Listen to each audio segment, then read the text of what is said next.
What's up, everybody? Welcome to this week's episode of the Dense Pixels Podcast. I'm your host, Brad, joined by my co-host, Micah. Hey. And here to defend the honor of a giant smoking dog tournament game.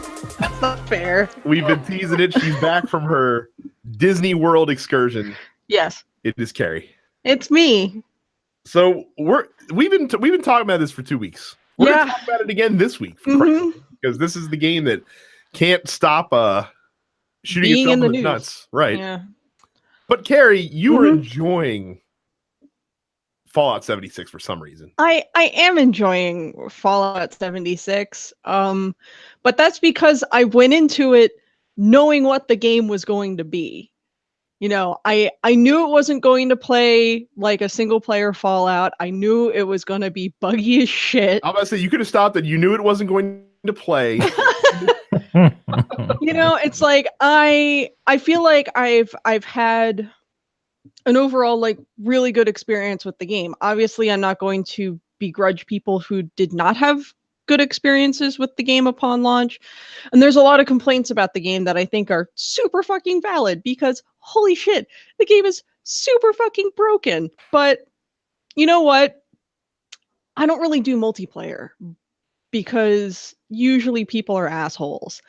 But Bethesda has created a world where the upside to being an asshole really isn't there. So instead, mostly people are nice and mostly people are just trying to work together to fend off weird cryptids in West Virginia. And boy, there are a lot of those. West Virginia. And That's not a result of the nuclear apocalypse, by the way. Right, no, that's a just how normal West feature of Virginia West is. Virginia.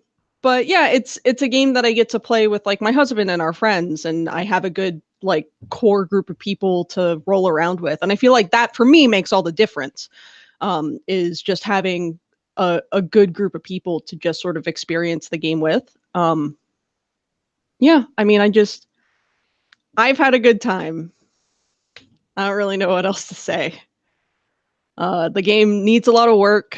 I'm not going to say that it's stable. I'm not going to say that. I don't think you can really objectively look at the state that Fallout 76 is in right now and be like, this is okay. It needs a lot of work, but they're taking steps necessary to do what they can in order to improve the experience. The first big patch came out last week that did a lot of things, that fixed a lot of stuff. They increased the stash size, among other things. They're doing another huge patch right now when this episode is coming out. So, yeah, I mean, it's only up from here, right? So one assumes. I mean, do you feel like they should have released it in this state, or do you feel like they should have waited? I don't really know. I think there are arguments for both sides of that coin. I think Bethesda is a company that really likes sticking to their release date announcements. They kept this thing under wraps for a long ass time, and they only announced it this year, and they said it's coming out on this date, and they released it on that date. I don't know that the game would have necessarily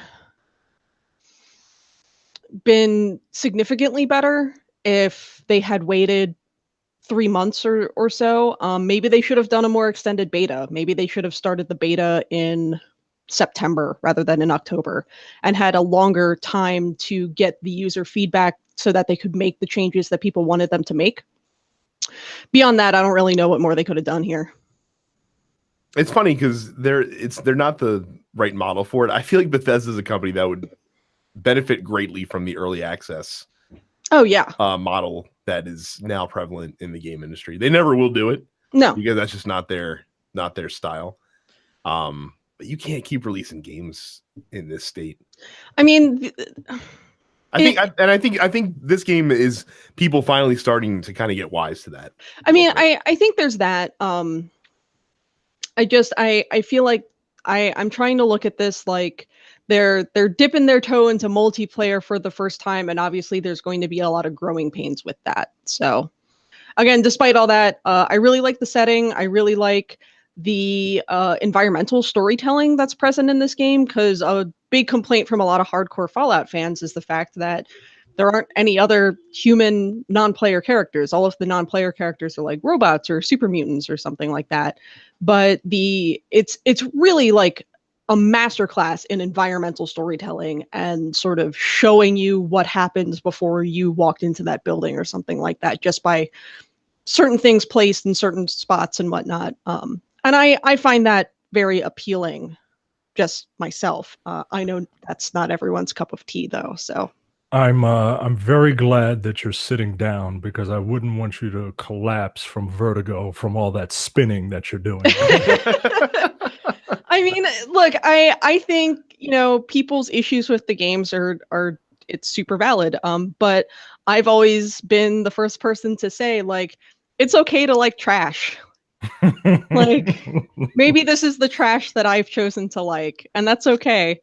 But I like the setting. I like the little quest that you get to go on. I enjoy it a lot. I like the fact that they leaned real hard into the folklore of West Virginia too. But that's just, again, that's me personally just already liking that sort of thing. So they press the right buttons for me, I guess is what I'm saying here.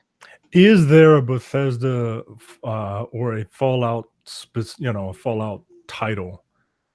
Like, is there something that can happen that will make you question your love for Bethesda? I'm sure there is. What would be the straw to break the camel's back? I think because if this ain't it, I don't know what is. if Elder Scrolls 6 comes out and is just like carries all this same bullshit sort of problems, I think at that point I'd be pretty upset about stuff.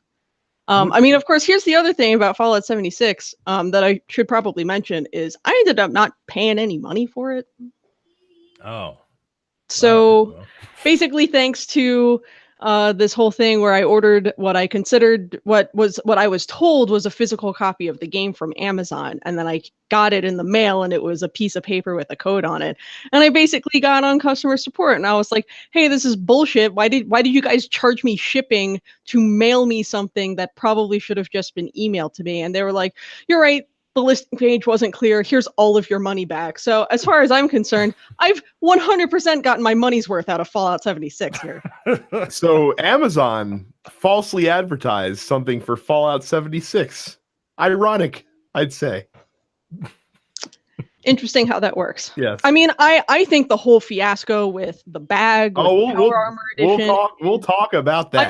I'm sure we'll get to that. I think, Bethesda has had some severe missteps with the marketing of this game. But as far as the actual product is concerned, I'm okay with where it's at right now. We'll see. But I do believe that things could probably be improved quite a bit. We'll see, because from an anecdotal standpoint, I can tell you that I've not seen a boondoggle of this scale in a long, long time, with some stuff behind the scenes that I can't talk about. But I can tell you off air, Carrie. Okay. Mike already knows what I'm talking about. I already know, and it is ridiculous. Don't worry, Carrie. There's a story later of a video game series that I am a fan of that is doing something just as fucking dumb, and then you can unload on them. That's fine. So, but let's talk about something that is bringing great joy to all of our lives. And that is Super Smash Brothers Ultimate, which all three of us are playing right now. I'm enjoying this game quite a bit. I'm trying to take it more seriously than I've taken other Smash Brothers games. Like, I'm trying to actually play it like a real fighting game to see what all the buzz is about, and if it's able to be a competitive fighting game. It's not. It just isn't. Like I'm sorry. It just isn't. Like no matter what happens, no matter. I mean, you're right. Like, or not good I can get. It's cool that these kids can do their, fucking, shield cancels or wave dashes or this, that, or the other. Like, that's neat. But it's gonna be a mashup game for the rest of us. Yeah. the way it is. It's just chaos. Like, and I prefer it to be just chaos than to try and take it seriously as a fighting game. Personally. So here's the things that I really like about it. I really like incorporating the Final Smash meters instead of the Final Smash orbs. Like, I know you can still do the orbs, but I think the meter is a much more elegant way to solve that problem. Again, it makes it more like a regular fighting game. I do enjoy like being able to do, and a lot of this shit might have been on the Wii U version. If that's the case, great. That system doesn't exist in my eyes. So like the ability to save like custom rule sets and stuff like that you could easily reference is very handy. I like the shop feature, the fact that they're pretty generous with the amount of like in-game currency that you get to buy the rest of the soundtracks that probably should have just been included in the game, but then they gave you 650 of them already. So right. You can't be too upset about that. And I like having stuff to do in terms of unlocking the characters, which also bleeds into my dislikes a little bit. But what are you guys really enjoying about Smash Brothers so far? It's fun. I can't remember the last one I played, but probably Brawl, right? Yeah, like a ton of these characters are new to me. Like, I know Bayonetta's been out, but nope, new to me. I know Cloud has been out for a while, new to me, and I really like Cloud. I really like him. I really like Ryu. I like everything about the game so far. Like, it hits me in the feels. From all the because I'm old. I remember all this shit. Right. I mean, I remember the good nostalgia. Yeah, man. Like, I remember Rob. I remember having a Rob robot. You know what I mean? Like, it's very fun, but I think it's a great game. I think it's a great game. But I got a couple minor nitpicks. I don't mind unlocking characters because it means I have to play the game, which is fine for me. I don't like unlocking them through the story mode.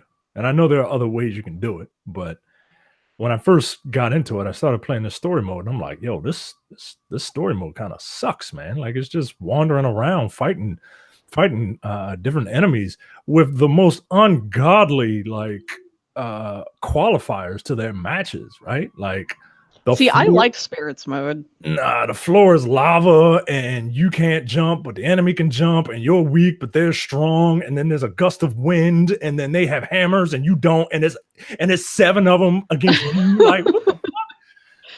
But so the AI, and look, I suck at this game, right? Like, I do, but some of the qualifying match, some of the qualifiers in those matches are kind of annoying, but for the most part, like, it's fun, man. Like, and it's addictive. Like, I can't, like, I'm not tired of it yet. You know what I mean? Like, I don't know. Like, I've been playing it as much as I can, and I'm having fun. I even went online because I bought that Nintendo online service. And I went online and got mollywopped by a few people. Who were just doing they're doing all that shield canceling, wave dash, and bullshit. Like, fuck that. I just want to have fun, and I'm having fun. Yeah, so I really actually like the spirits mode a lot. I think the conditions that they set during the battle to sort of emulate, again, the spirit of the character involved, I think a lot of them are very cleverly done. I've been having a real fun time hunting down all the Golden Sun spirits because there's like 6 of them, and I need all of them. I got Jenna, who's one of the fire-based characters, and the way that they emulated her was they had Zelda in Jenna's sort of color scheme, and they only had Zelda using the fire-based magic, but also the Isaac assist trophy was there just being a pain in the ass the entire time. But it's I enjoyed that. Some of them I think are super fucking rude, like Paz from Metal Gear starts with a bomb. Like, wow, really? This is what we're doing? Okay, cool. Sounds good. The one from of Flint from Mother 3 is also extremely fucking rude. But I think it's like it's well done, and the way that they like change the conditions of the match and whatnot to sort of like emulate the spirit, the essence of the characters. I think it's a clever way to like get attention on other, you know, secondary and tertiary Nintendo properties and other third-party partners and whatnot that didn't make it into the game as like a full playable character. So I like that a lot. God, all the characters are fun. Like, I've been clearing house with Kirby, man. Like, Kirby feels so good in this game. Daisy's a lot of fun to play. I unlocked Incineroar last night. He's slow as shit, but I like him a lot. So I like his stage. Oh yeah.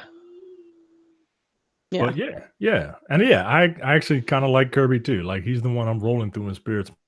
I've unlocked a couple people, but you know, no surprise, Kirby's creator created this game and created Kirby to be awesome. So you know. But yeah, man, I'm just having fun. I'm having fun. And is there a way? I don't think there is. Is there a way that I can play with the D-pad? I don't think so. Okay. I know that you can go into like controller options and basically like remap the controller, so you may actually be able to do that. All right. I mean, just turn off analog jumping. That's the key. Yeah, maybe I'll just do that. Yeah, that's what I do, and it's the best. Yeah, Spirits mode. I don't know. It just seems like it's a lot of busy work. Yeah, it seems like it's a lot of busy work, and it is that. I'm not going to disagree with that, but like I like it sort of in spite of that. And it's I don't and like so the characters. I don't mind going through and unlocking characters. I do mind only starting like with 8 and having all these cool characters that you just have to kind of randomly grind through. And like I said, I'm using the exploit, which is not fun in its own way. You know what I mean? Because it's kind of just, you know, it's more busy work to get the characters unlocked, basically. What is the exploit? So the exploit, so the way the game works, it provides you with a new challenger for every 10 minutes of in-match time you spend. So this isn't just time navigating menus, it's time you actually spent in a fight. But there's a glitch that you can do. It's not even a glitch, it's just how the game is set up. That like, so like you do a fight, challenge, you know, new challenger enters, you beat him, that's it. And then what you do is you actually go back to the Switch home menu and close the game and reopen it. And then, you know, go back into the game and start a new match. And you can just set like a one stock match and turn your opponent's health, you know, or damage up to 300% and just end it in 2 seconds. And then you'll get another challenger immediately. Because basically it's brute forcing the game. Basically. Right. Because basically the game wants to reward you every time you log into the game. Right. So that's a way that I've, you know, sped up the process a little bit, because it's a huge time saver, obviously, because, you know, if you're only getting a character every 10 minutes, that's going to add up over time with 66 characters that you have to unlock. Yeah, I'll just wait. I'm playing classic mode just to unlock them. And I figure if I beat a classic mode with everyone, I'll eventually unlock everyone. I mean, you can unlock everyone by playing through the classic mode of the original 8 characters that you get. And then there's like 4 that show up randomly. But at that point, you've obviously logged 40 minutes worth of time, so you'll get them. So yeah, I'll just do that. Yeah. And so my only fear of this game is that it's not going to keep my attention on a single player scale once all the characters are unlocked, and maybe once if I even bother finishing Spirits mode, because I don't really know what the real benefit of that is outside of getting the challenge knocked out. And that's my only fear. My only fear is that after you know all the characters are there, there's not going to be a lot to hold me. Now online is doing okay. I also played a couple matches online and was better than I thought I would be. So maybe that'll do it, because like I said, the 4-player Smash is the best, you know, most fun way to play. But yeah, that's my only concerns about it, is that it's just not gonna keep me. And also, where's the goddamn home run derby, for fuck's sake? I missed that shit. How come they took it out? There's one more thing about this thing that just kind of, I mean, maybe people like it. I don't know if they do or not, but some of these stages are just too goddamn big, man. Like I can't see my character, especially if I'm playing on the train or something like that. and I get one of these stages that just starts off zoomed all the way out. Like I can barely see my little name tag, let alone my character. You know, I don't know. Maybe it's just me being old. I need glasses or some shit. No, I mean there are some stages that are huge, but like they're huge for the sake of having the option of having some huge ass stages, because then you've got stages that are super fucking tiny. Yeah. Speaking of stages, there's like 103 of them, and all of them were available from the start. And I love the fact that they brought back some stages that we haven't seen since the N64 days, like Saffron City. I fucking love the Saffron City stage. I loved it when I was a kid, and I love it even more now because they kept everything looking exactly like it did and on the N64 with those big ass blocky pixel Pokemon coming out of that garage. I love that shit, man. Let's also talk about the part of the game that I've spent way too much time doing, and that is listening to all of the fucking remixes that are on the soundtrack. Insane. It's a lot. It's a lot of music. My favorite like new remix is Gangplank Galleon, which is King K. Rool's theme. I mean, they put a rap under it. What the fuck? Any song from Donkey Kong Country series is that's true. Is gonna be awesome. So yeah. Speaking of K. Rool, K. Rool plays super fucking fun. I was like, oh haha, they put King K. Rool in the game. What if he sucks? No, he's fun. Everyone's fun to play. What the fuck? Sakurai. Like Mike, how much time do you spend in the soundtrack machine? I really wish that I could listen to it without having to have my Switch with me. But I love all the music. All the music is wonderful. And yeah, this game just feels good, man. Like you just smile when you play it. You know what I mean? Like nitpicks aside, I'm having a blast with it.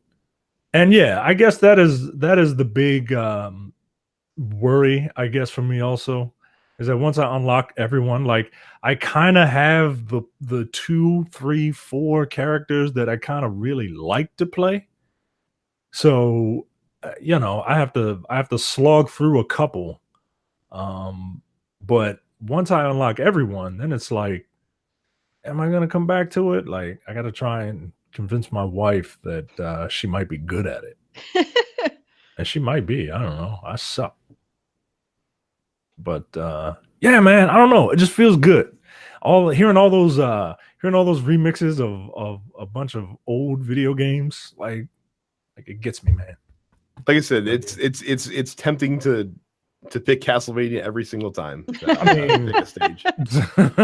Yeah, that Vampire Killer remix is just like, it's not even the best one. That's my favorite. Like Vampire Killer is my favorite Castlevania track.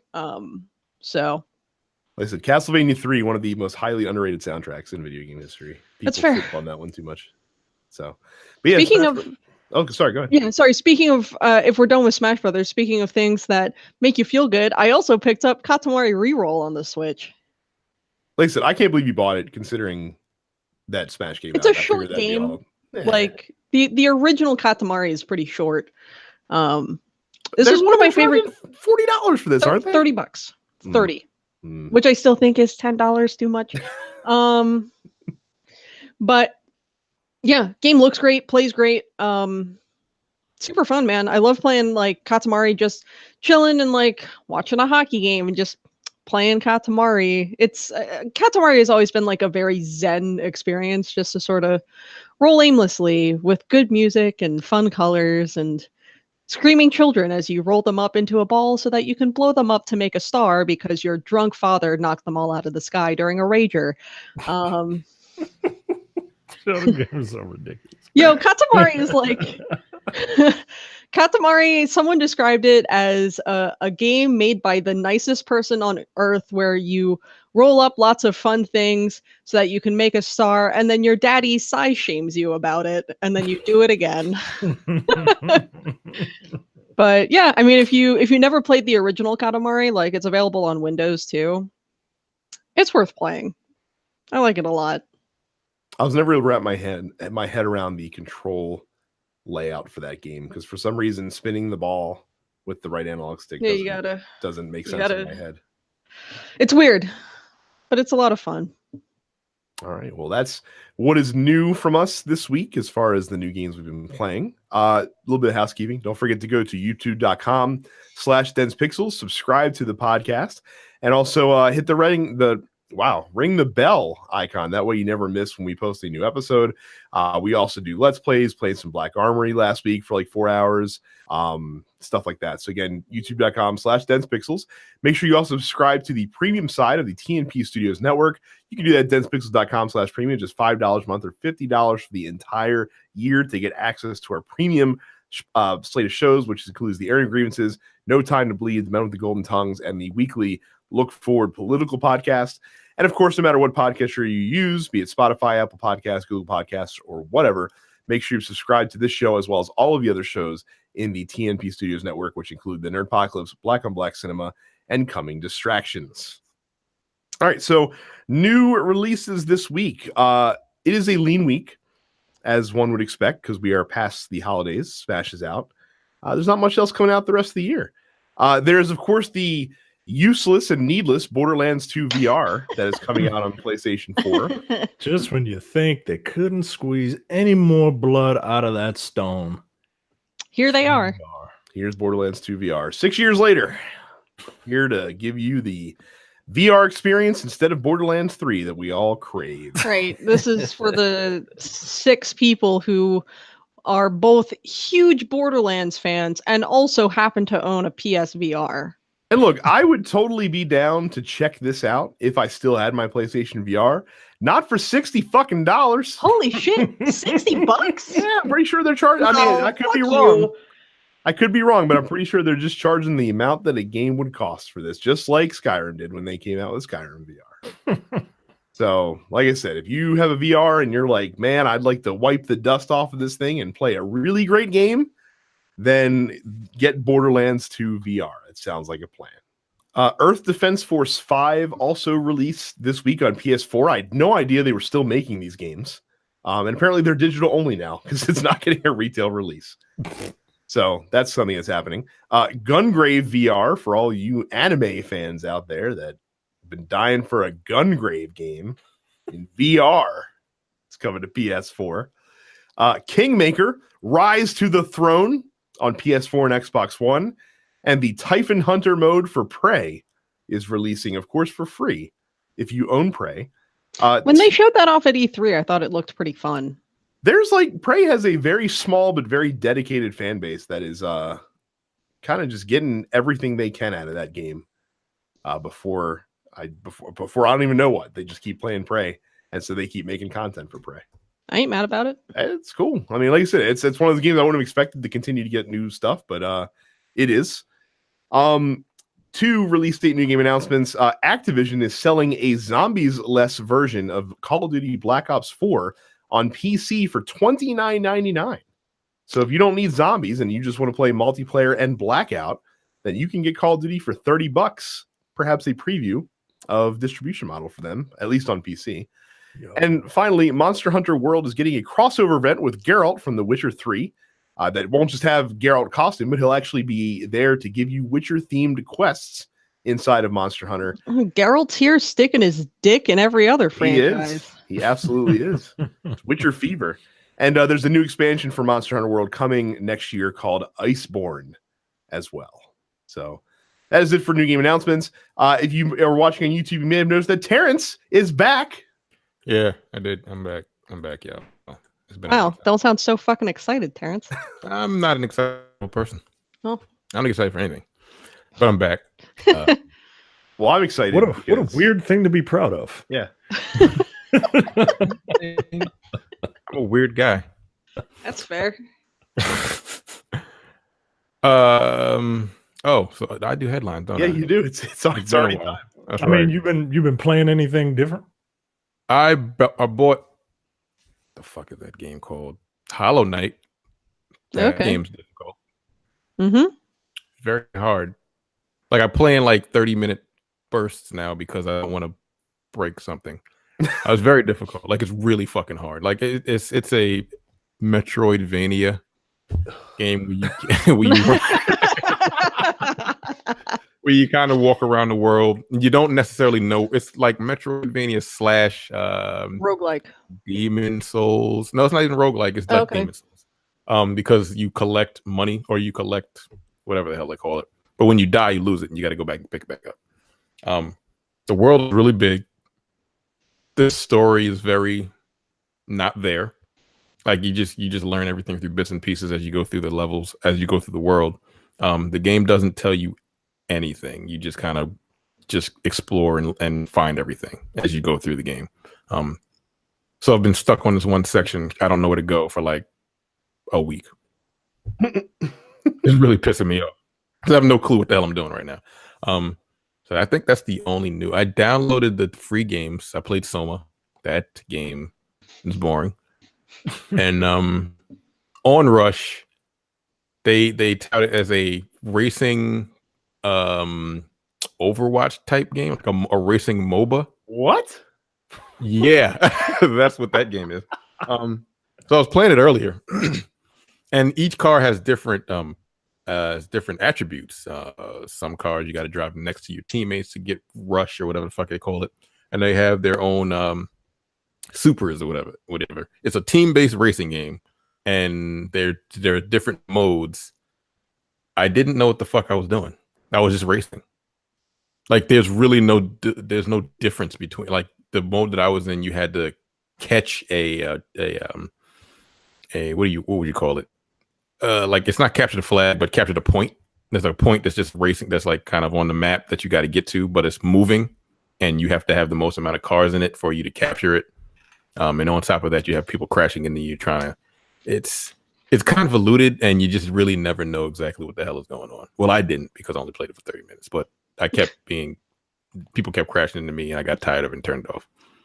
So that's Onrush. I mean, I don't know how much strategy there is. All the cars do damn near the same fucking thing. So that's another game that may be fun if you put enough time into it. So I think that's about it. That's all I've been playing.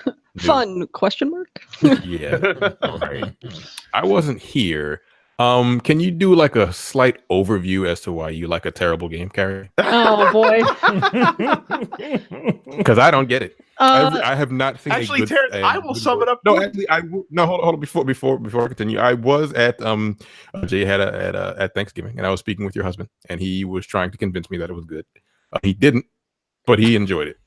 Yeah, look, I'm not going to convince you that it was good. I'm just going to let you know that sometimes people like trash, and if this is my trash, then that's where I'm at in my life. That movie's not very good, but I love it. And I actually like the Earth Defense Force games. They're terrible as well, but you know. See, everybody likes trash. If this is my trash, then so fucking be it. But the thing is, like, it's broken.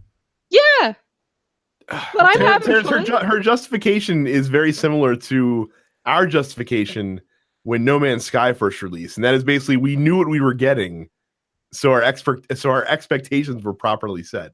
She knew she was going to get a broken game. I didn't know I was going to get a broken game when No Man's Sky came out. I got it day one. It was broken. I'm just saying that we knew the type of game that we were going to be getting. I'm just saying Carrie knew she was getting a broken game because it's Bethesda. You have to. It's not going to work properly. But I didn't realize it. But like, there's levels, you know. There's levels to broken. I mean, as I said before you got here, I think that there's a lot of work to be done, but in spite of that, I am having a very good time. So, okay. I mean, look, it is what it is. Everybody likes trash. Everybody likes trash is gonna be. Yeah, that kind of has to be. On to the top story or headlines. Epic Games launched a store and is taking a lesser cut than Steam. So now we know why Epic Steam decided to adjust their payout rates last week. Yeah, no kidding. So Epic Games announced that it will soon launch its own digital storefront, with the first wave rolling out on Mac and Windows before broadening to Android and other platforms later in 2019. Says there will be a hand-curated set of games, which is a far cry from Steam, because apparently Steam will just throw whatever the fuck they want on there.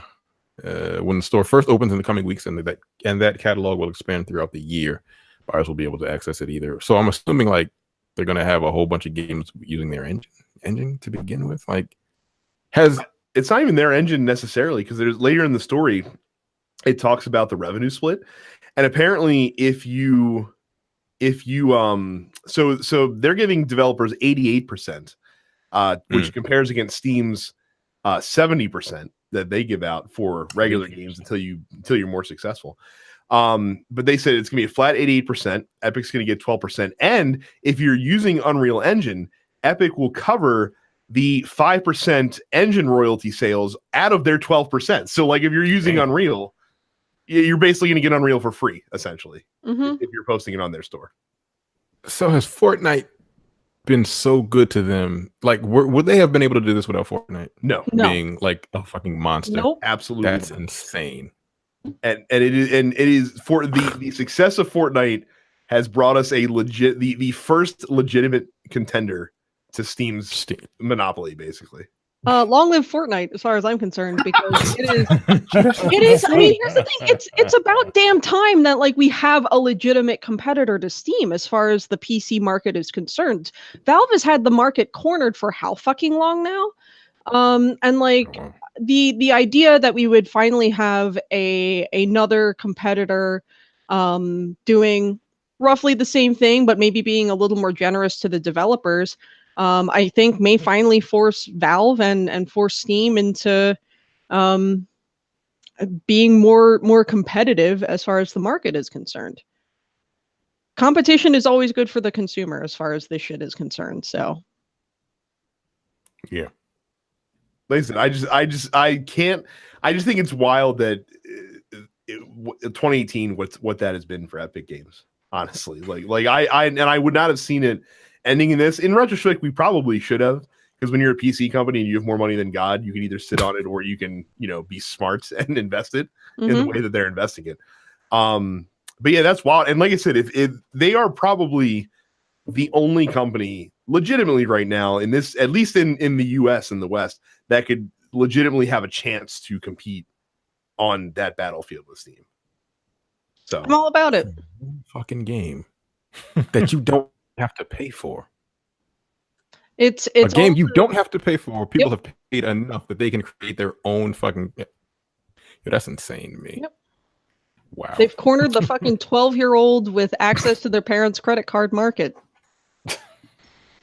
If my cousin and his sons who got super fucking grounded are to be believed. Yo. Okay, I'm gonna leave that alone. I would never even think of grabbing my parents' credit card and using it without their permission.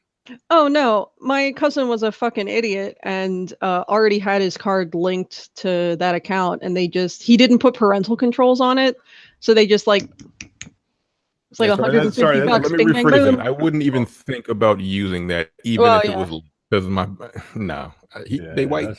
That's oh, yeah, they white. Look at me. You think I'm related to black people? No. Oh, you said cousin. Oh, that's right. Yeah. Never mind. Continue. I'd get like punched through a wall or something like that. I don't know. Yeah, when she says cousin, it's not like black people cousin, where it's just like, oh yeah, you my cousin. Like what up, we have the same grandmother cousin. I couldn't like that. I can't even fathom that level of like just using my parents' shit without permission. No, I don't care where it's at, in the cloud, sitting on a table. Nah, I'm good. Next up, Bethesda support sites. Yeah. Leaks put info of Fallout 76 customers trying to get their canvas bags. Wow. What the fuck are they doing? That's my only question. Fuck it up. Apparently, this canvas bag has been the bane of their existence for the past 3 weeks. Yo, it's a bag. First of all, like I listened to last week's episode, and like, how do you run out of canvas, my nigga? Like, I don't get. I mean, I know canvas is probably more expensive than nylon, but you can't run out of it, and you make quite a bit of money off of your terrible games, off of your broken games. I'm not going to say terrible. This one is terrible. The rest of them are broken. But I don't get it. Yeah, what this has been an absolute fiasco. Are they trying to become like Microsoft right now? Fucking up. Just in the last month, they have not had a good month. I don't know who is in Bethesda's marketing department who has committed fuck up after fuck up as far as Fallout 76 is concerned. Because much as I want to say, like, oh, Todd, get your shit together, like, this isn't Todd's fault. Like, this is someone else's fault. This is fucking Diane and marketing's fault. Like, you know what, Carrie? The fish rots from the head. Thank you. I mean, you saw Carrie sipping something out of there. It was Kool-Aid. You know what? No, like this is not something that I would consider to be defensible. Like the whole shit with the bags being like fucking shitty nylon instead of actual canvas. Basically. Yeah, that's shitty. Like if they were going to change it, they should have fucking come out and said, "Hey, we have a manufacturing issue, so we're changing it to this. You know, adjust your pre-orders accordingly or whatever." It wouldn't have been that fucking hard to do. But two, like, goddamn, what the fuck are you doing with leaking customer information through an unsecure website? Like, oh buddy, that's not good. That's extremely the opposite of good. It's mind-boggling how much of a calamity this has been. Yeah, this is a goddamn shame. I just can't. They're gonna get sued over this, and they will 100% deserve it. I'm surprised. Like I said, if they weren't offering to replace the bags, they would have gotten sued for false advertisement. Now they're doing the bags, but not the trade-off there is that your info will just be leaked out to everybody who's also getting bag requests. I don't know how you fuck it up this badly. I really don't. It's not good. And I'm not going to defend it. I'm going to keep enjoying the game that I didn't pay money for, but I'm not going to defend this. Good Lord. They've been using the same engine for like 15 years, haven't they?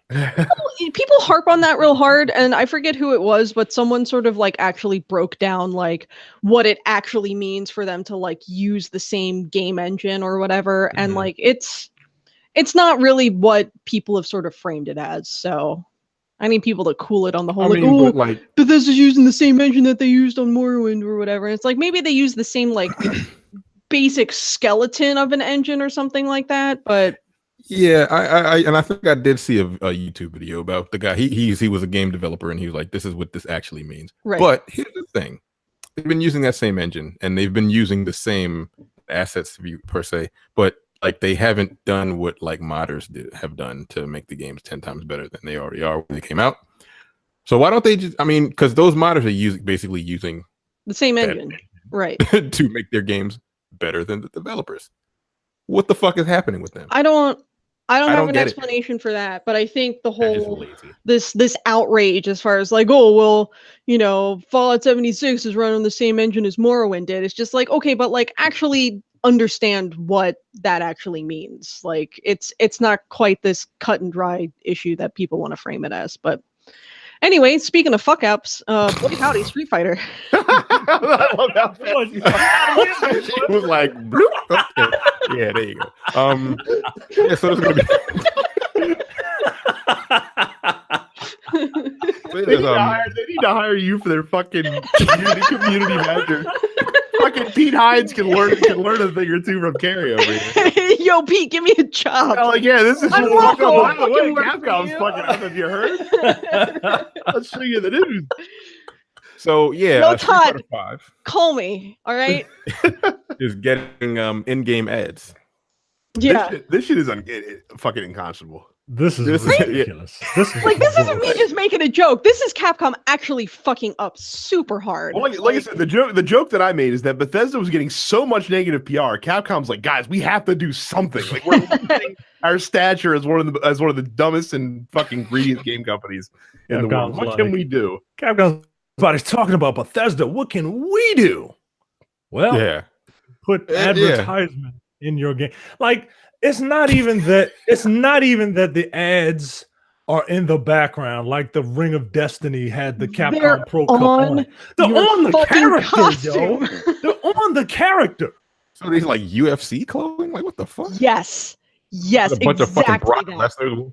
Yes. Yo, are you serious? Mm-hmm. Hold on. Look at the picture, yo. Look at the picture. It says there are three different types of ads. There's costumes ad style, which is every character will have a quote ad style costume, as if it's a style and not bullshit, where the sponsored content will appear somewhere on their clothing or model. There will be loading ads, so ads on loading screens, and then stage ads. So some tournament stages will feature a sponsor. This is the image that's shown here, like a fucking Ryu with Capcom Pro Tour ads on his gloves, and Alex with it on his gloves, and his fucking belt buckle, and there's a logo at the bottom of the stage, and on screens. This is what somebody would make if they were trying to make fun of somebody advertising in a video. And the thing is, it doesn't even look good. It literally looks like they slapped a couple JPEGs on the character. It's because they did. That's exactly what they fucking did. This is insane to me. Michael, what were you about to say? I'm sorry for cutting you off. This is an insult to the artists of the art designers of these characters, right? Like that's first and foremost. Like Ryu is not a sellout, all right? Balrog, maybe, but Ryu is not a sellout, right? He's not gonna have these Capcom Pro Tour things on his fighting gloves. 2, loading advertisements, nah, bruh. I don't want that shit either. I will stare at a black screen for twice as long if I didn't have to watch a fucking ad play. And stage ads, come on, yo. Like, all right, I get it, right?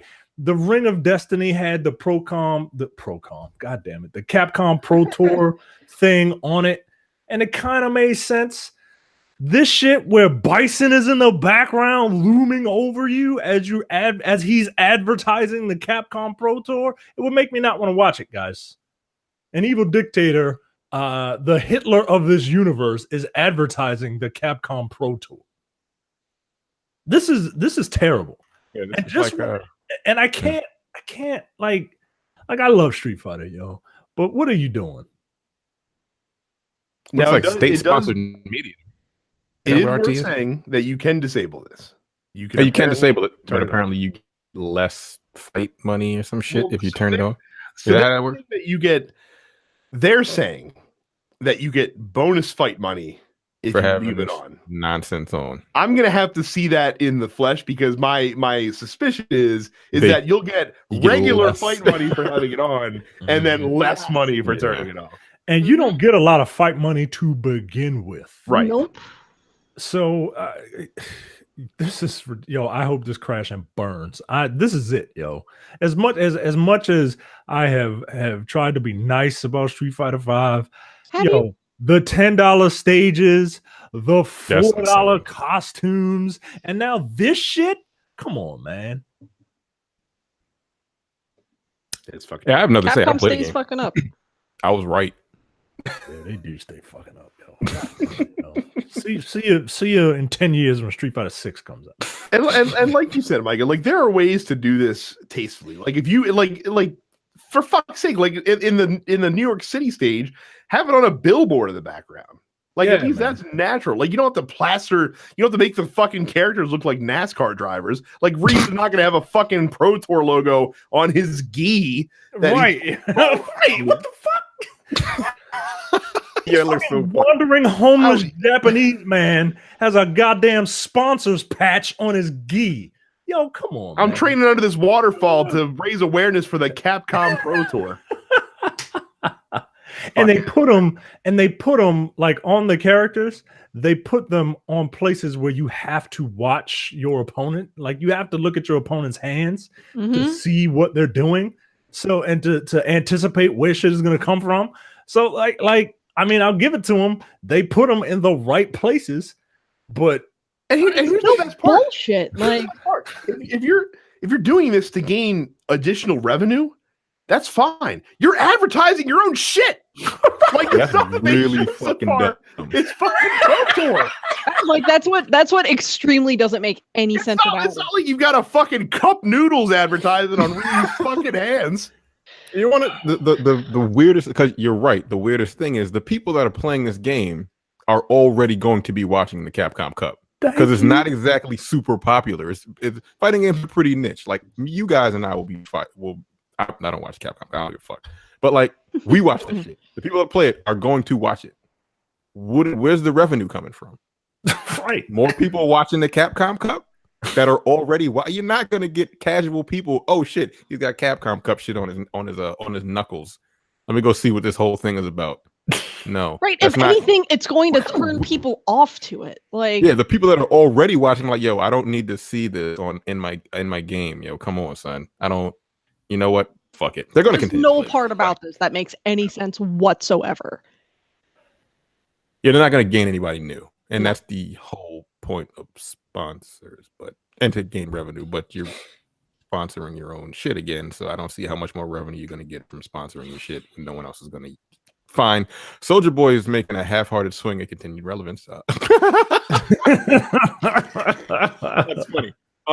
I don't understand this ad. I don't understand this headline. Soulja Boy is selling a console that's basically an overpriced emulator. What was the last thing? The last thing that I've heard about Soulja Boy was he's like lying about being a thug with the Draco. He is apparently still trying to Superman that hoe. Is Superman 64 on this emulator? God, I fucking hope so. It's not an N64 emulator. So this is the Soulja Watch, and I'm already done. Storefront, and the hardware is called the Soulja Game hardware. So this emulator plays Switch, 3DS, Vita, Neo Geo, Game Boy Color, Game Boy, and Game Boy Advance games with 3,000 games built in. There's no list. Wait, the Nintendo Switch? Apparently. Nigga, is he trying to get sued? He's cruising for it. He's clearly cruising for a lawsuit right now. But the best part is that so these things are developed by a company called Anbernic. Which China, aren't they? They are in of course they are. Yes. How did I know? And apparently you can get them through like Alibaba for less than you can get the same emulator for off of the Soulja Boy website, because he's selling them for, let's see, both. It's a console and handheld. No, there are two different ones. Yeah. So the handheld is the one that allegedly has Switch, 3DS, Vita, Neo Geo, Game Boy Color, Game Boy Advance. And then the console has access to Soulja Game, which is apparently its own thing that developers are making things for, allegedly. PlayStation, Neo Geo, PC, Sega, Game Boy Advance, and NES, which is, as the article says, not so impressive or enticing for a box that otherwise resembles a backwater Xbox One. Yo, this is offensive. Like, what are you doing? Like, to quote Soulja Boy, he's just trying to quote continue my tech company and evolve it in the gaming world. He's just a kid. Company? He's just a kid with a dream. Fuck out of here. Nigga, that nigga's like 35 years old. This nigga's not Soulja Boy no more. He's 28. He's younger than I am. How old did that nigga come out? How old was he when he came out with? It had to be a long time ago, yeah. It had. That was my freshman year of college, so he would have been like 18. Oh my god. Oh, he's 28. He was born in 1990. Oh, okay. What? Like this doesn't. And he got Soulja Watch gift cards. I'm looking at his website right now. You get a $10 gift card for his website. To give Allegra Frank a tip of the cap from Polygon. I do love when writers have fun with their stories. There's a quote in here saying, "We've contacted Soulja Boy's press team for further information about the Soulja Game products, and we'll update once Soulja Boy tells them," and then tells us that we're shut up. Oh God. Look, like I said, I've said it before. I'll say it again. I love seeing someone who takes pleasure in their work. So he's got Soulja Pods. They're $10. They're basically AirPods. $10, so they're trash. He's got the Soulja Phone HT70. It's $200. He's got the Soulja Pad, which is just Soulja Pad. An iPad. Mm-hmm. Okay. That was probably made in China. Definitely. Well, I mean, a soldier all made in China. You're right. But I've ventured down to the comments in the article, and we have a winner. Still sounds better than a PlayStation Classic. Oh damn! I mean, it's true. You're not wrong. I mean, it's true. Got 800 games on it, or whatever the fuck he said. That what many games was it? Was it 800? 800 games on the console, 3,000 on the handheld, 800 on the. How does the handheld have more than the console does? To be fair, the Game Boy has an extensive library of bullshit. And he's got the Soulja Watch, which is just an. Look, if Apple any of our Watch. listeners want to buy us the fucking Soulja game console, we will not review it. Oh. So just an FYI. If anyone wants to buy the Soulja Watch, Brad will review it on his podcast, The Budding Watch Enthusiast. That is also not true. I need to see this now because I need to see if it's even. Don't buy anything from anyone with a face tattoo. That's a fair life lesson. Yeah, Rule of thumb, yo. Words to live by. Unless it's like weed, you probably find that. I don't even know about that, yo. Yeah. I don't know. Wow, yo. Wow. The Soulja Watch is literally He made a bootleg Apple Watch. Yes. All of these things are bootleg Apple everything. Yo, he stole a bunch of Apple shit, filed off the serial number, and is reselling the shit. Yo, he boosted a bunch of Apple shit, yo. I don't know if I should be impressed that Soulja Boy has his own web store, or if it's just like if it's terrible. He has the Soulja phone. Yeah, HT70, whatever the fuck that is. It's on sale for $199. This dude is just lifting a bunch of shit out of China and putting his name on it. The Soulja game handheld is just a Game Boy Micro or Mini or whatever the fuck. No, it's a Game Boy Micro with 2 extra buttons. You know what this is? This is literally just the bottom half of a DS Lite. He broke a bunch of DSs and now is selling them. Wow. I mean, look at it though. It's literally just the bottom half of a DS Lite that has an emulator put in it. This is amazing. There's not even a description on the website of the product. It just has like specs listings and that's it. The Soulja Watch is on sale for $20. Oh man. Seems like a good deal to me, Brad. I don't know. It might upload a fucking virus to my phone so that it fucking plays Superman every time I get a fucking call coming in. Shit, man. Oh my lord. This is way terrible. Well, listen. I mean, do not buy this. Do not buy anything that Soulja Boy is selling you. Just ever. Period. unless they're selling it on densepixels.com/Amazon. That's the only that's the only exception is if Amazon is selling your Soulja related products. Make sure you go to densepixels.com/Amazon whenever you buy any of these monstrosities, big or small, so that we get a very small percentage of the sale. You help keep our mouths fed. You also help Soulja Boy continue to stay fed as well, because I can't imagine that song's collecting very many royalties anymore at this point. But yeah, densepixels.com/Amazon when you're buying anything off Amazon, real big quick. or small. Speaking of monstrosities, before we go into the Game Awards discussion that we are going to have, can we please talk about the fucking Sonic the Hedgehog movie poster? Oh Lord, yeah, it didn't make the fucking docket, but no. Just no. Why did they give him in general a human body? Like, why did they put Sonic's head on like a weird naked Usain Bolt body? I'm uncomfortable. I don't like it. Like, I'm really curious to see what an unsilhouetted Sonic the Hedgehog with PEDs is going to look with separate eyes. Because that's the thing that's going to get weird, I think, for everyone who's like grown up knowing what Sonic the Hedgehog looks like, is the fact that like, yeah, it's weird, but he's got that like one big eyeball, or that's like separated, but like not really. And now he's going to have two entirely separate eyeballs, and it's not going to look okay.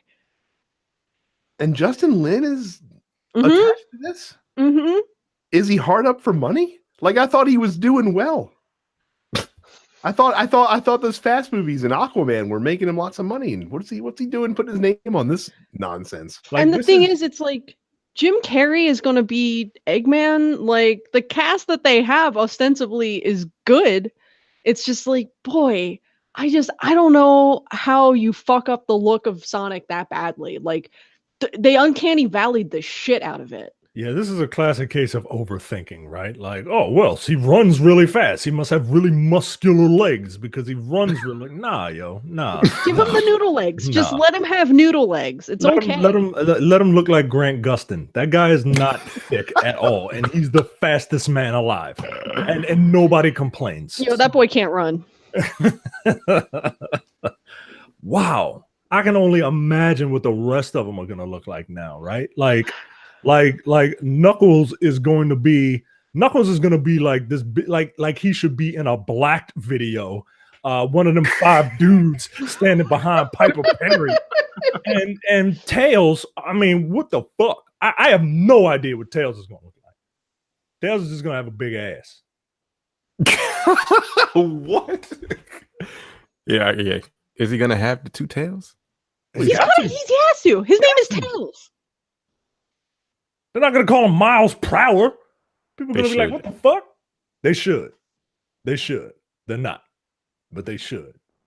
And then Dr. Eggman, I mean, look. I'm just waiting for the Anti-Defamation League for Jewish folks to rail on this movie. Because his name is Dr. Eggman. Oh. Like Dr. Eggman. Are they not calling him Robotnik in the film?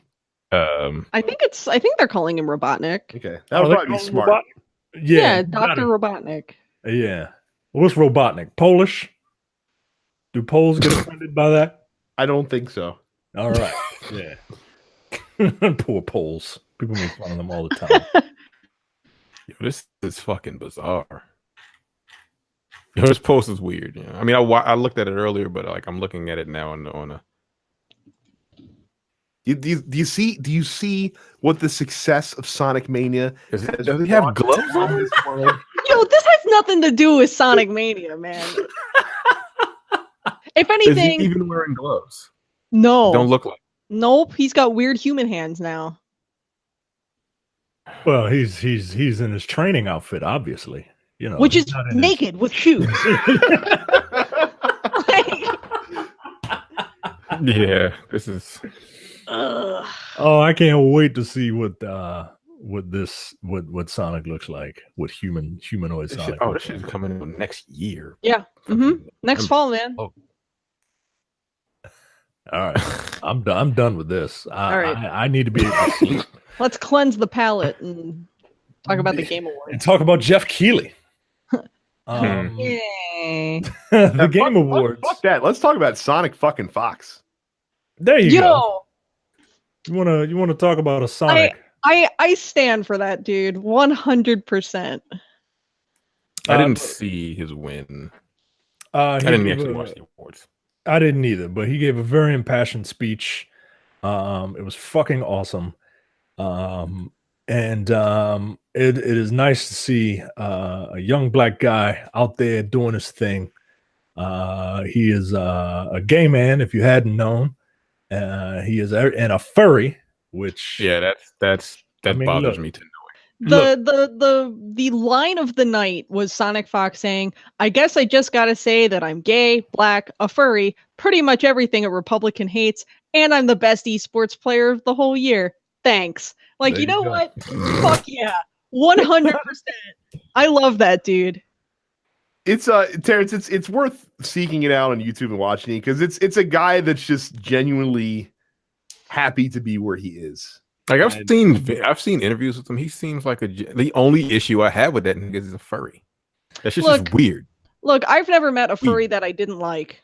I don't get it, but like I've literally never met like a furry that wasn't just such a genuinely nice person.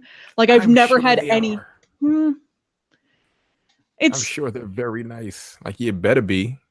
Like you dress up as a fucking rabbit, nigga. Like I don't get it. But like, look, he seems like a cool dude. He seems super genuine. Like he's just really fucking good at what he does. I wish I was that damn good. He makes a lot of money. I mean, he makes so much money. Yo, maybe it's the mascot head. Maybe if you start wearing a mascot head, you'll get good like Sonic Fox.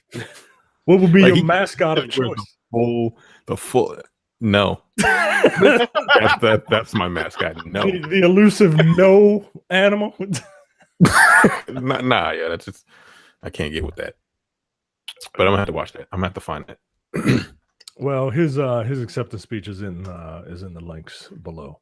So the Game Awards were last week as of this recording, and I didn't get a chance to watch it. You guys, before we run down the winners and losers for some of the categories, Carrie and Brad, you guys actually watched it.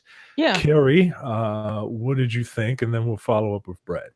So, I mean, I got in a little late because I had been doing something else. I was at the gym. Yeah, I mean, it's good. It's a show that's, I think, consistently gotten better. Like, we all rag on Jeff Keighley, but like, I feel like he's learned from a lot of his mistakes as far as the show is concerned, and has done everything he can to make it, you know, the sort of premier gaming event that he wants it to be. I've met Jeff Keighley in real life, and he's a really inoffensive dude.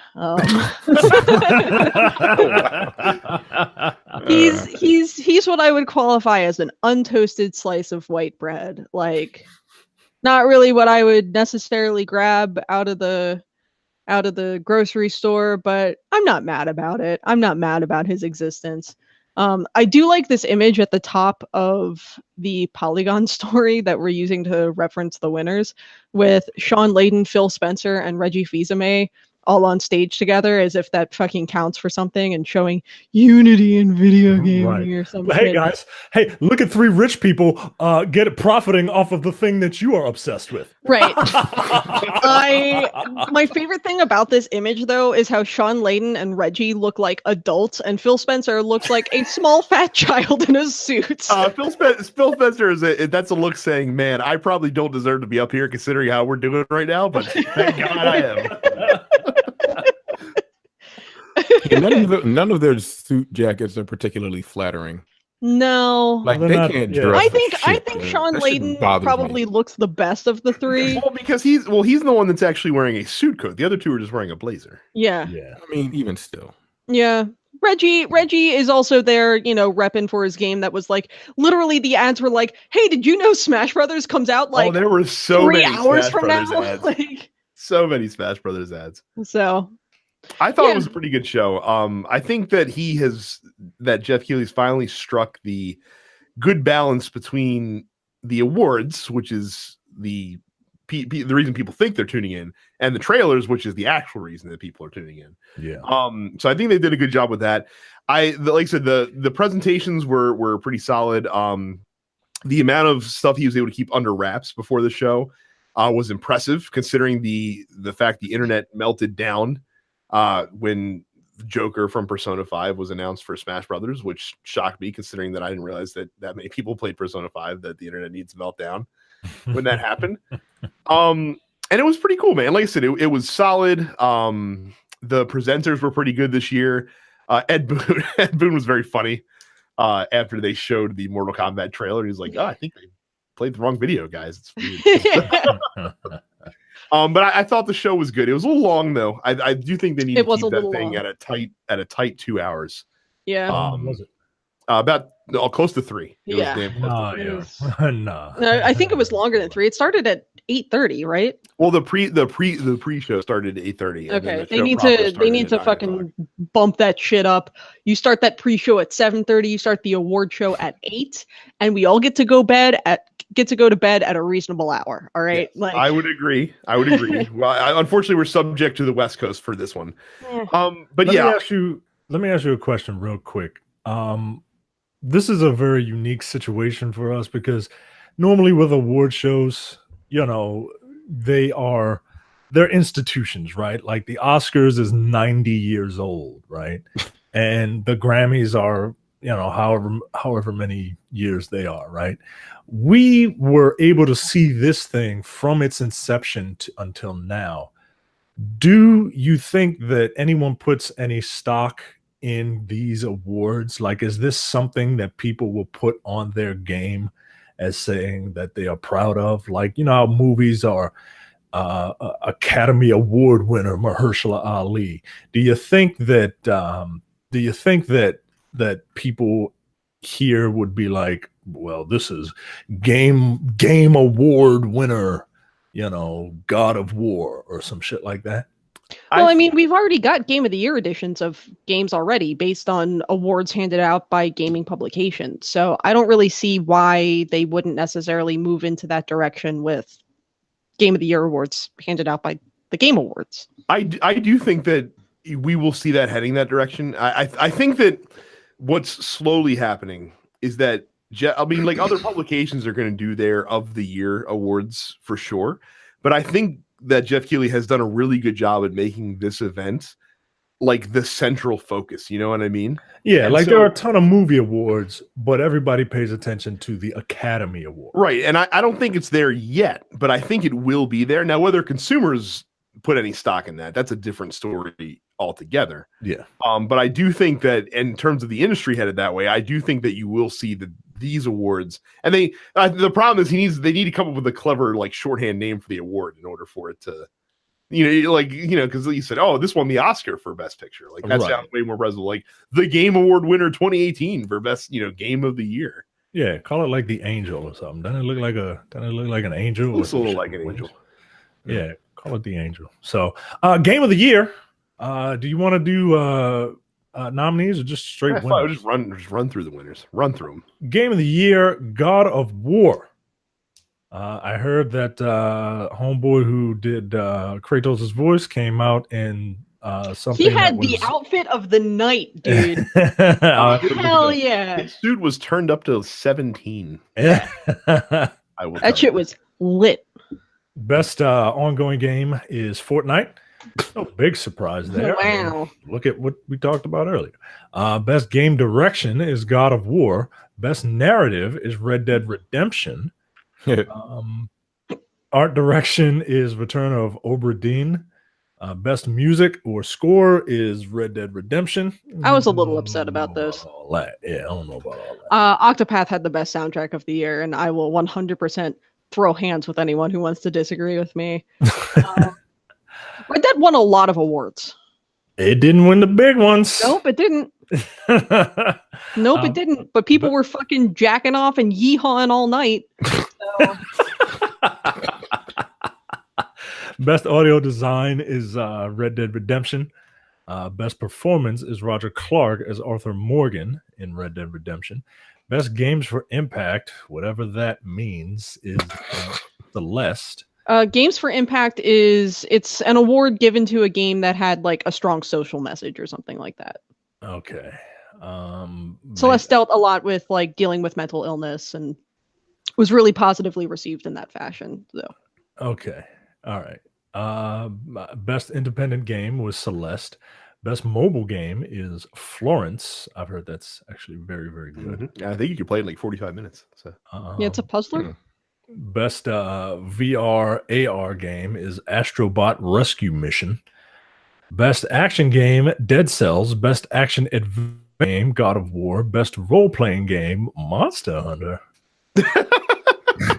I haven't seen these. That reaction was the proper reaction because a lot of people that made the argument Monster Hunter World is not a role-playing game. Yeah, Monster Hunter World should have been nominated in that category. The other 4 in that category, which are Dragon Quest XI, Ni no Kuni 2, Octopath, and Pillars of Eternity 2, are all obviously role-playing games, but they gave it to Monster Hunter, and I'm like, I predicted this because I told you this was going to be the award they gave Monster Hunter to show, look, guys, we don't have recency bias at the game. Best fighting game, Dragon Ball FighterZ. Good. But I mean, it deserves it. I mean, look at the competition, right? Why is Street Fighter V there? Why? Because they needed because as you can see, there were only 2 other fighting games besides Dragon Ball that came out, so they had to add the nominees out a little bit. Best family game, Overcooked 2. Best strategy game, Into the Breach. Best sports/racing game, Forza Horizon, which this is so stupid. Like, break those categories up, man. Yeah. You know what? And I was talking to Johnny about this. This is bullshit of the highest degree. Yeah. Forza has won this award 3 years running, and a racing game has won it the last 5 years that they've had it at the game. Yeah, that's nonsense, man. The thing is, like, there are other, like, racing is a very niche genre, particularly more like simulation style racing, other than like wacky kart racing. I've never understood sort of like keeping racing and sports as like this weird both category. It's a racing thing. I think it's an anti like EA 2K bias, honestly. And the people that are voting on it. It is very possible. So. In that case, why not give it to Mario Tennis Aces? Because Mario Tennis Aces was not a good game. it had fun gameplay. It was not a good game. You know what? I'm glad Mario Tennis Aces didn't win, because that means that Camelot did not win an award for their Mario sports games, which means they can go back to making RPGs already. Thank you. Best multiplayer game, Fortnite. Best student game, Combat 2018. Best debut indie game, The Messenger. Best esports game, Overwatch. Best esports player, Sonic Fox. Best esports team, Cloud9. Best who cares? Who cares? Who cares? Who cares? Best esports host. What the fuck? Right. Nah, fuck that. Where's Yipes?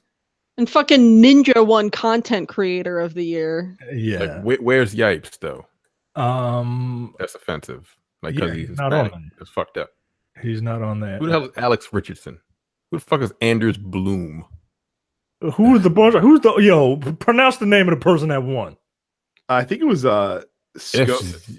We're gonna deport his government name.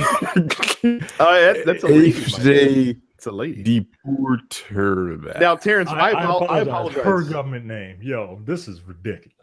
Terrence, I apologize to you. Mike has skipped over this. I wanted to stop on best multiplayer game. Yeah, I think it is actually. Might be. Mike had just kind of skipped by best multiplayer game, which of course was won by Fortnite. Are you upset that Sea of Thieves was snubbed for this award? Why the fuck was Sea of Thieves even on this motherfucker? Why? Sea of Thieves seems to be a game that was shitty at launch and that they've improved a lot upon. I haven't played it at all, so I don't know. But I don't believe any of that. Best multiplayer game, Sea of fucking Thieves. Are you serious? Well, it didn't win. It was nominated. No. No. It doesn't even deserve to be in the running for, like, game. Period. That game sucked. I don't give a fuck how much content they put on there. No. Rare has become awful. There you go. So I don't get it. So we will have a link in the show notes if you want to see all of that esports stuff that I skipped. Who the fuck is Ninja? A racist and a misogynist who plays Fortnite a lot on Twitch. Yeah, the presentation of content creator of the year was here's 5 people who play a lot of Fortnite online. Which one of these assholes is most popular? This one, cool. The one who doesn't like women. He did play with Drake though. Oh, is he the one that said, "Oh, I can't play with women"? Because he can't play with women because he doesn't want rumors to be spread about him if he is within the same 5-foot radius as a female. Oh, shut up, yo. So Ninja's Mike Pence then? Yeah. 100%. I think we made that comparison at the time of the story. I'm pretty sure. Wouldn't surprise me. Yeah. All right. So yeah, we'll have a link in the show notes so you can see all that stuff and you can see all the nominees. Now let's talk about the good shit. Now let's talk about trailers. So instead of going through all of these trailers, we will go round robin, and one person, starting with Brad, then Carrie, then Terrence, then myself, will pick a trailer that they want to talk about. So the one that surprised me, because I didn't know this was coming, and excited me, is the trailer for Hades. This is the new game from Supergiant Games, of course, Supergiant of Bastion and Transistor and Pyre fame. This game is in early access. You can play it right now in the Epic Games Store if you wanted to check that out. And it looks cool. It looks like their take on like a roguelike game, which is not a genre that I would have expected to see from them, but everything they do really well. So I have no reason to think that this game is not going to be excellent. I will probably wait till it comes out on console because I'm of course not a PC gamer. But you know, it looks cool. It looks like a game of theirs. I've heard that it doesn't really teach you anything in the game. Like there's no tutorial. You just kind of get thrust in and you have to figure it out. And if you die, like I said, you get sent back at the beginning, get to keep some powers, go through. I think there's like 27 levels available right now in the game. So that's one that's worth keeping an eye on. Again, if you liked Bastion, if you like Transistor, and you like Supergiant stuff, Hades looks like hopefully going to be another home run.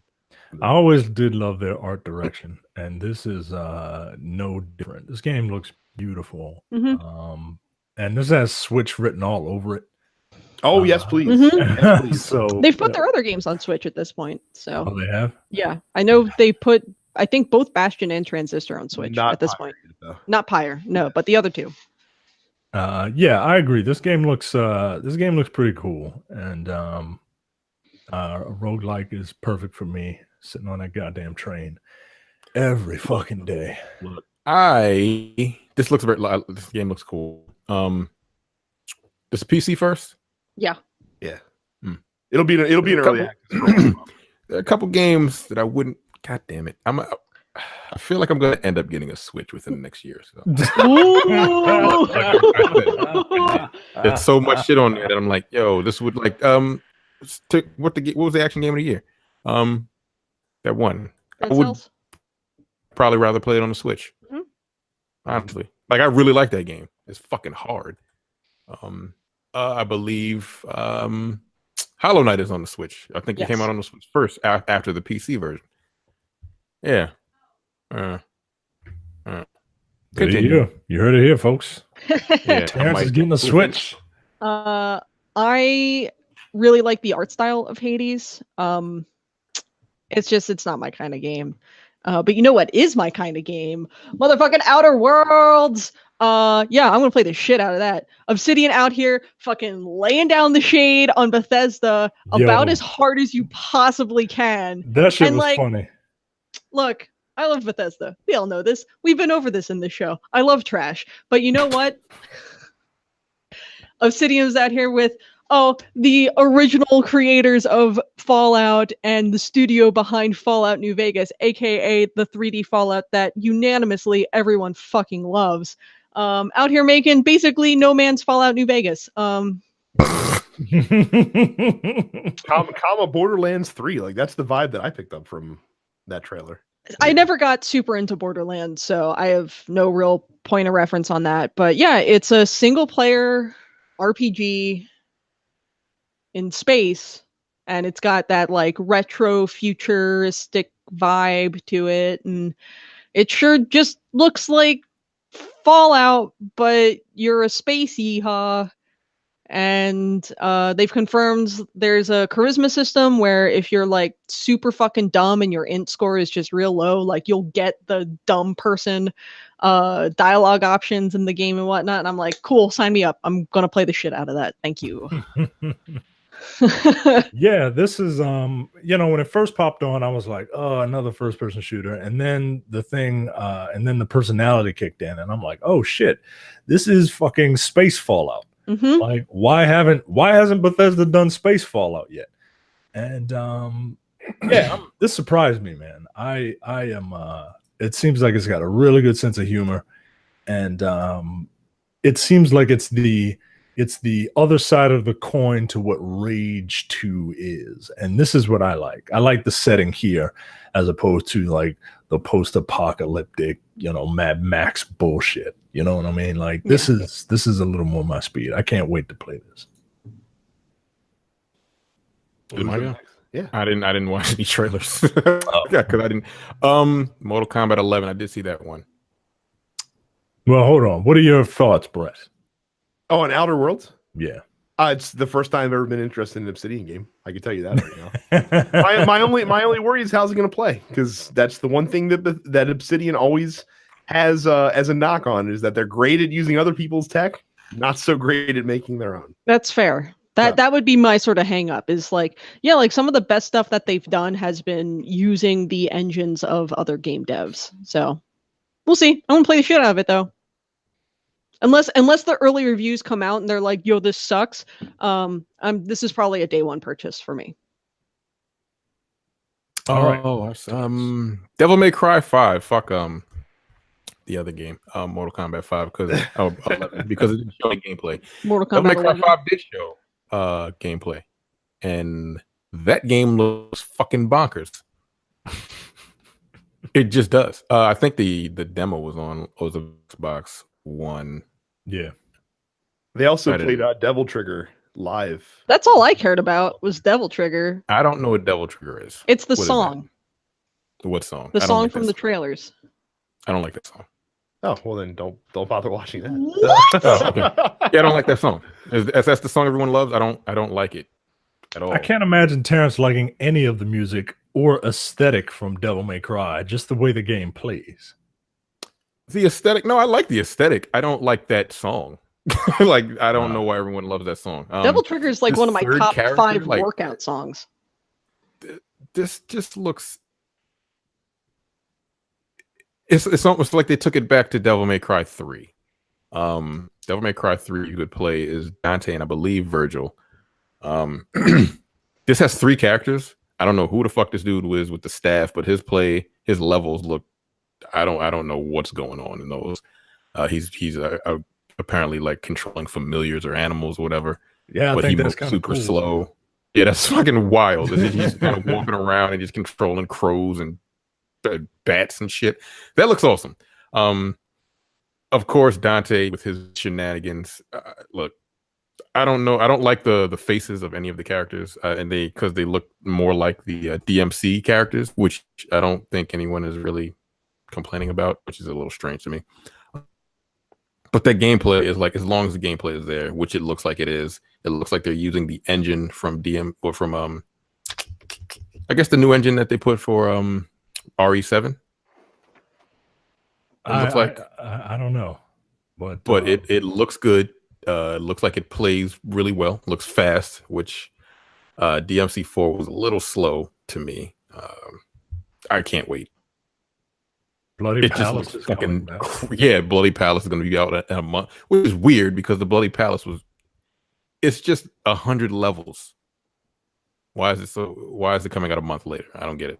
But either way, I can't wait for this game.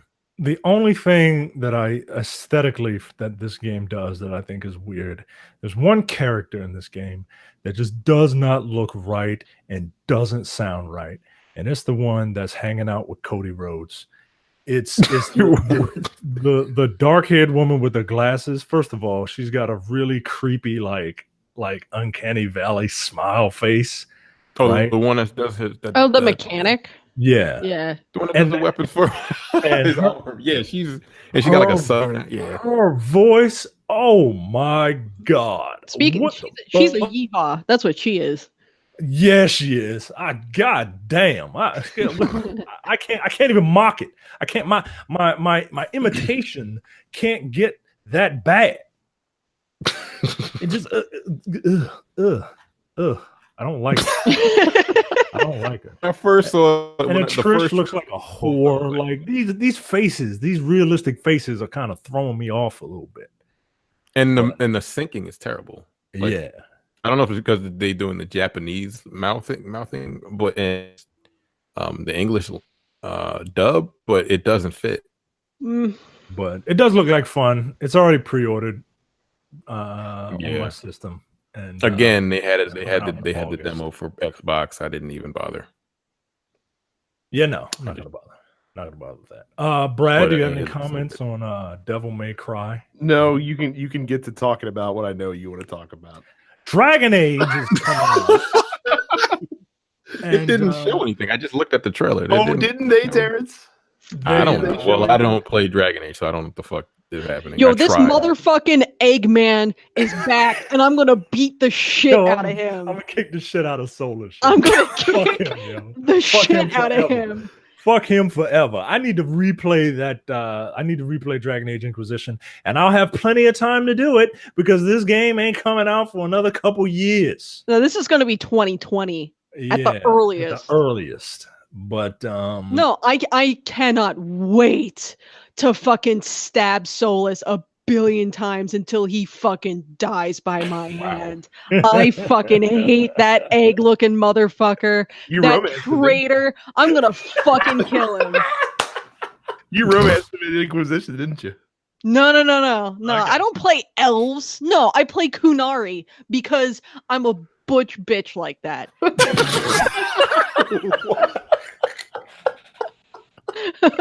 Listen, I had assumed you'd romance him because I can only imagine that. No, I played through Inquisition twice. The first time I had a human female and I romanced Cullen because he's a Disney prince with a heroin problem and I love him.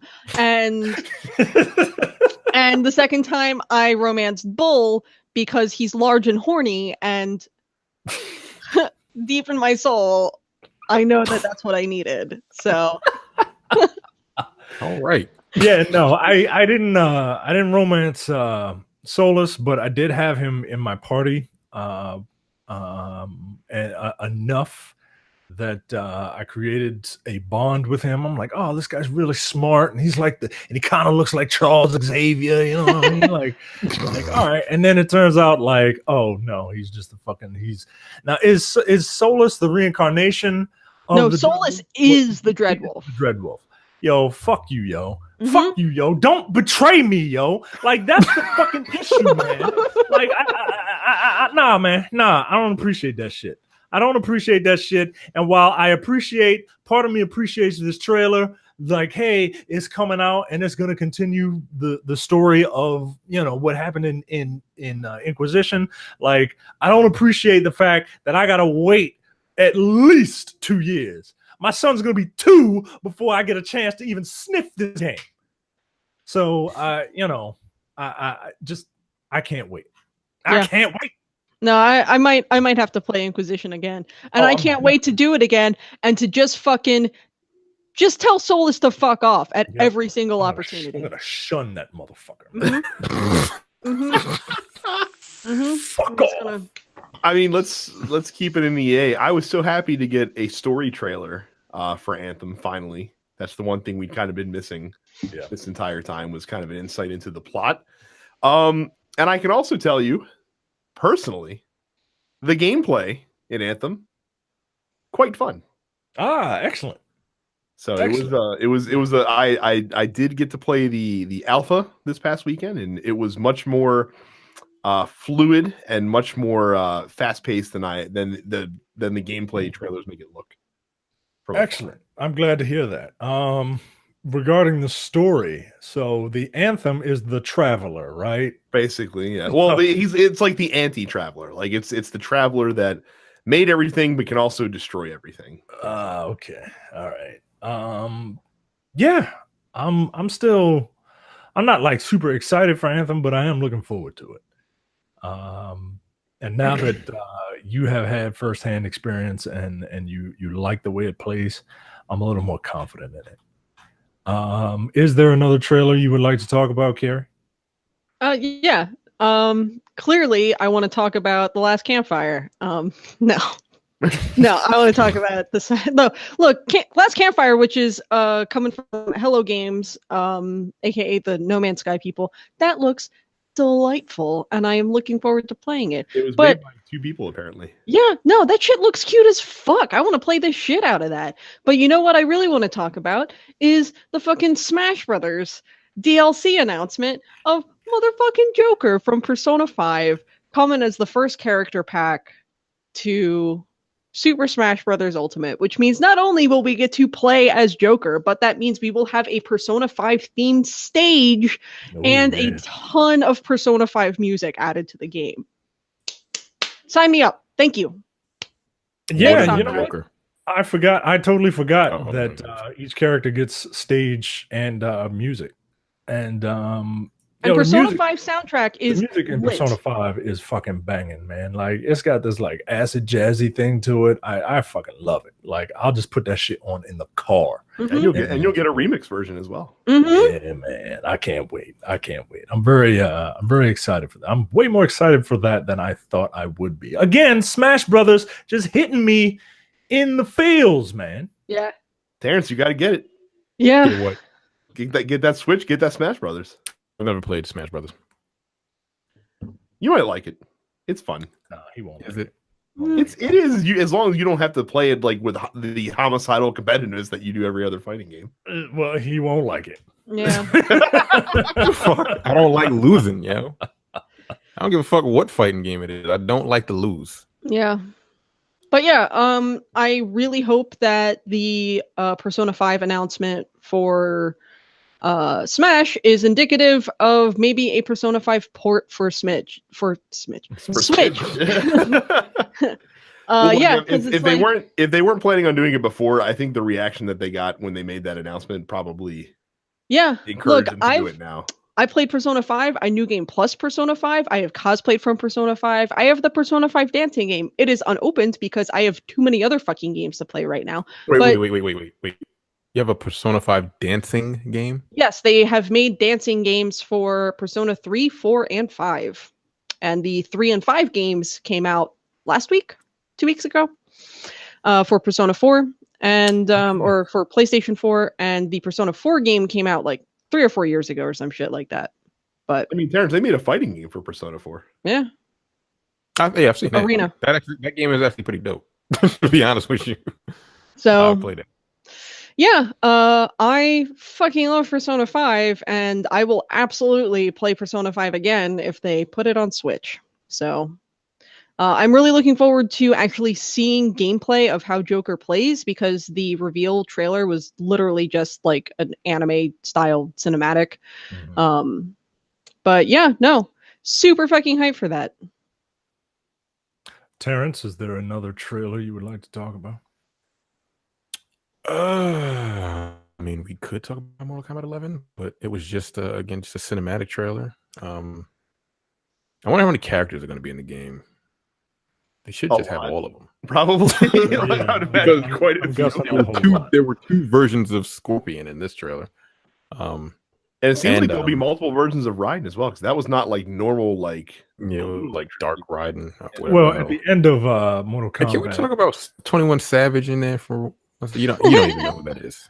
Apparently he's a Mortal Kombat fan. Like that's an original song for that trailer. Wow. Like I don't really like him as an artist, but that for some reason for me that kind of fit that trailer. I don't know why it didn't, but it did. Yeah, like I don't really know who that is, but I was digging the song. I mean, we've seen recently like a lot of contemporary artists who are big nerds, like getting to write music for the games that they like. Like fucking Skrillex is working on music for Kingdom Hearts 3. Like, good for him. You know why it worked? Because Mortal Kombat has always been the Saturday afternoon chop sake style fucking fighting game. Like it is, yo. Yeah. It is. It's a fighting game about East Asian culture made by white guys. So it's 8 ninjas in it from the get-go. Right. Yeah, and they're all just different colors. Right. Like, and but it's always been that. And black people love that shit, man. Like, I used to watch that shit all the time.